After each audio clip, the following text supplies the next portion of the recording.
to the next session, types of variable, session number 5. Today we are going to see background variable, moderating variable, suppressor variable. I am Professor Ramraj. Welcome to this class. First, background variable. In almost every study, we collect information such as age, gender, educational attainment, socio-economic status, marital status, religion, place of birth, and like that. These are all dependent variable.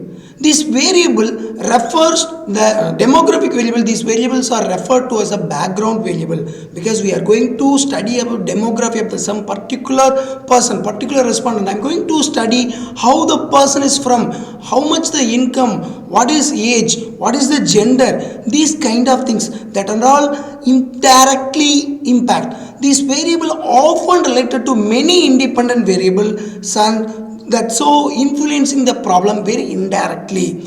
If the background variable are important to study, they should measured. However, we should try to keep the number of background variable as few as possible in the interest of economy. If I am going to study something about the buying behavior of something, only the very important thing, the money, how much money they might have, how much the amount they have, that should be very important because I can't able to buy a diamond every day. So the money is very important. And some person going to buy a bangle, who will buy the bangle? Mostly the girl will buy the bangle. So the gender also playing an important role. And when you are comparing to age, for example, if I am going to study for some kid of school, they might be playing in the rest time. But if I am going to study about the rest time of the elder member, they might be reading some book or spiritually. Like that, the background variable is very important. Then moderating variable, it should be moderate. In any statement relationship of variable, it's normally hypothesis that in the same way.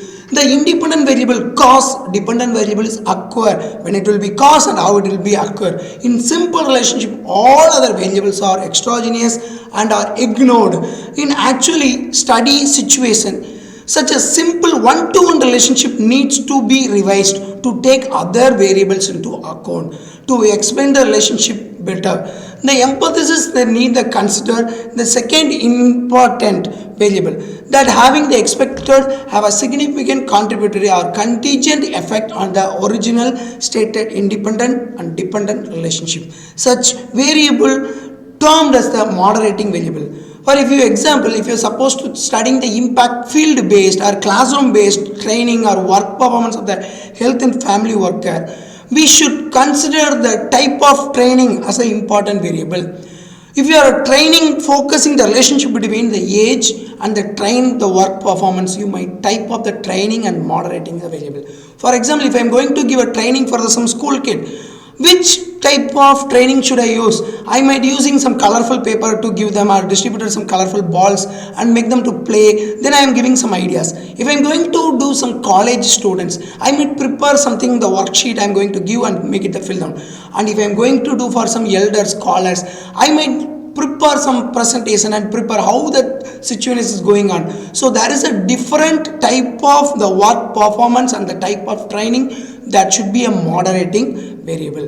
And the suppressor variable, that should be suppress the variable. In many cases, we have to good reason to believe that variables of interest have a relationship within themselves, but our data fail to establish such relationship. Our data itself having some relationship between inside, but we are not able to establish that. Some hidden factors may be suppressing the true relationship between the two original variables, such as factors is referred as a suppressor variable because it is suppress the actual relationship between other two variables. Suppressor variables, the relationship being the positively correlated with one variable in relationship and negatively correlated with others. Within that might be a positive, with others it might be a negative. The true relationship between two variables will reappear when suppressor variable is controlled for that. For example, low age may pull education but income down. In contrast, high age may pull income up but education down. Effectively cancelling out of the relationship between education and income unless the age is controlled for that. And the same time, we can already see lot of things. The young age people, they have lot of time to study, but they don't have money. But when the old men, they have lot of money, lot of time, but they no time to study for that and not interested for the time. If the person having interest but don't have money, if the person having money but not having the interest of study, so these are the suppressor variable. Then we continue the next class of properties of relationship between the variables. Thank you.